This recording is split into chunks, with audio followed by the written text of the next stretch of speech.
রামায় রামচন্দ্রায় রাম ভদ্রায় বেধসে রঘুনাথায় নাথায় সীতায়া পতয়ে নমো। জয় সীতারাম, জয় সীতারাম, জয় সীতারাম। রামচন্দ্র যখন জিজ্ঞাসা করলেন গুরুদেব বিশ্বামিত্র মুনিকে, গুরুদেব এটা কোন পাষাণ? গুরুদেব বিশ্বামিত্র মুনি পাষাণের পূর্ব বৃত্তান্ত পরিচয় করছেন, রামচন্দ্র শুনছেন। কেমন ভাবে? এ নয়, শোনো রাম, এ নয় পাষাণী বটে গৌতম গৃহিণী, ওহলা নামেতে ব্রাহ্মণী। এ নয় পাষাণী। একবার দেহ শ্রীচরণ রাম রাজীব লোচন, এ পাষাণ মানবী, মানবী হবে এখনি। এ নয় পাষাণী।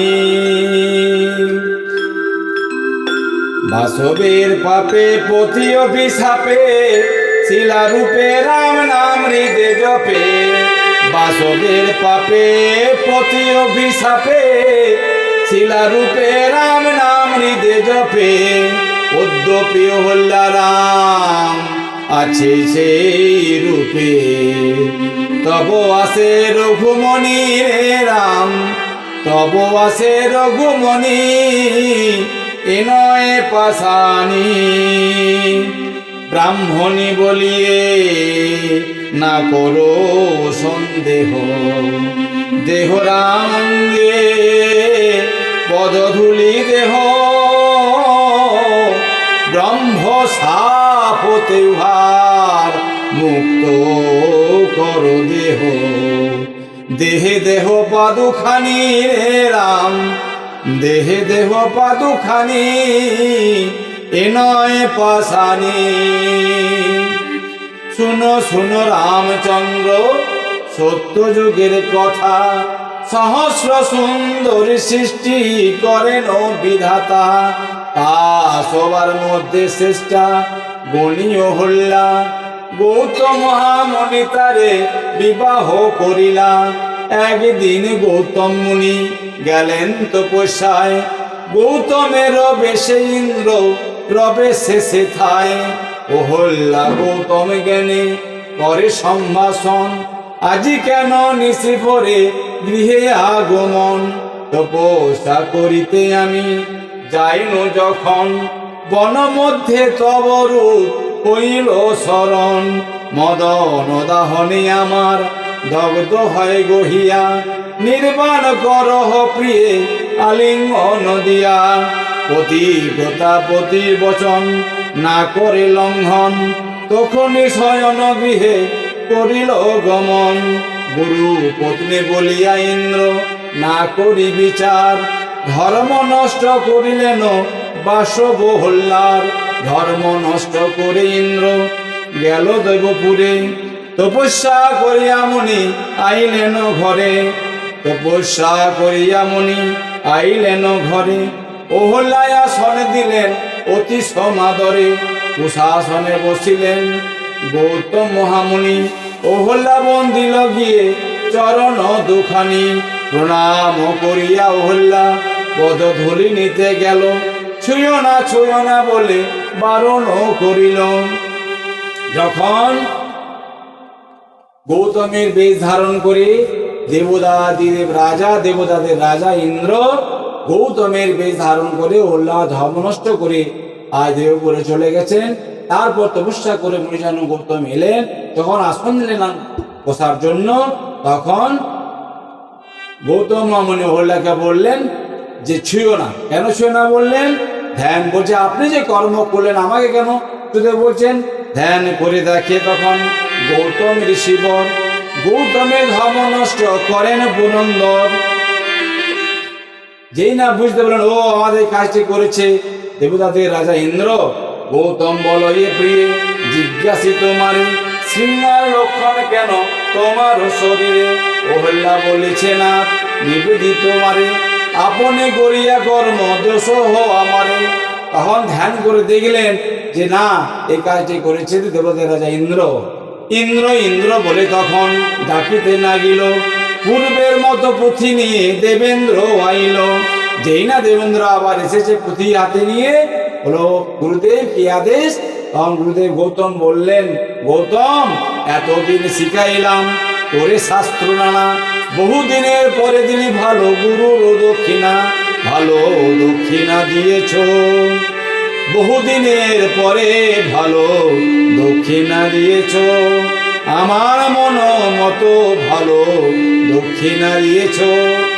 গৌতম যখন বলে যায়, ইন্দ্র তুমি আমাকে এই দক্ষিণা দিলে, জনি ভালোবাসো বেটা যেন প্রাণ মতো, এ লাগি অঙ্গে তোমার হোক শস্ত্র যত।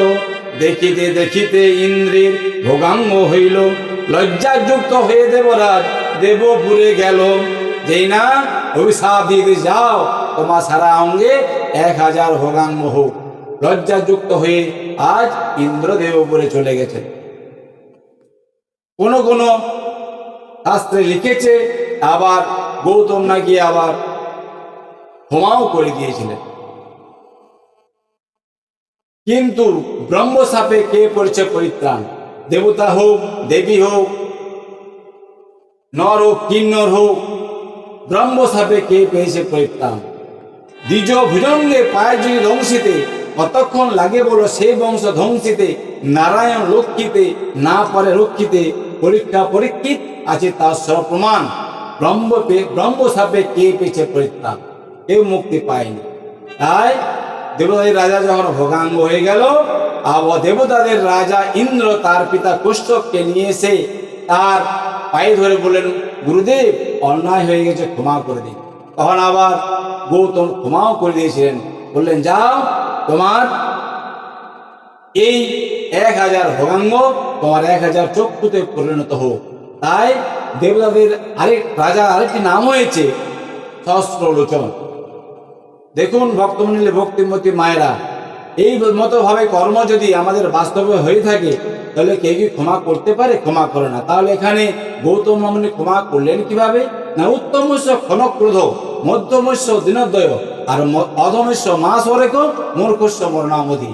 তারা উত্তম প্রকৃতির মানব, তাদের ক্ষণকাল রাগ থাকে, কিছুক্ষণের জন্য আসবে আবার চলে যাবে। যেমন বাঁশপাতার আগুন হো হো করে জ্বলে উঠলো আবার নিভে গেল, ঠিক আমাদের যারা উত্তম প্রকৃতির মানব তাদের রাগটা এই কিছুক্ষণের জন্য থাকে, আর মধ্যম প্রকৃতির 1 দিন থাকে, অধম 1 মাস থাকে, আর মূর্খ মরণাবধি, মরণ না হওয়া পর্যন্ত রাগ থেকেই যায়।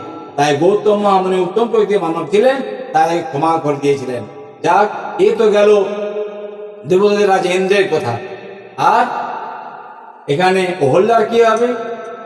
অহল্যাকে ডেকে বললেন, অহল্যা শোনো, সতী হয়ে পরশি চিনতে নারো নিজ পতি, পাশানি হইয়া করো কাননে বসতি। যাও তুমি পাশানি হও গে।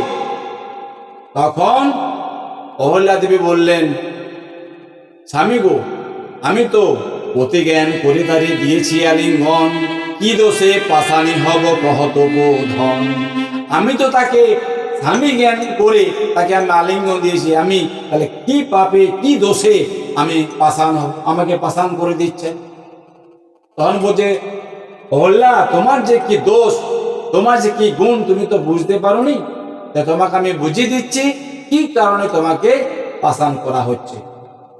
কারণ ব্রহ্মশাপে কে করেছে পরিত্রাণ। এবার সঙ্গে সঙ্গে পাষাণ করে দিচ্ছেন কেন, সেই কথাটি আবার একটি বিশ্লেষণ করতে হবে। শ্রদ্ধেয় ভক্তমণ্ডলী, ভক্তিমতী মায়েরা, কি দোষে পাষাণ হবে, কারণেই বা অহল্যাকে পাষাণ করা হবে, পরবর্তী ভিডিওতে আমি তা আপলোড করব।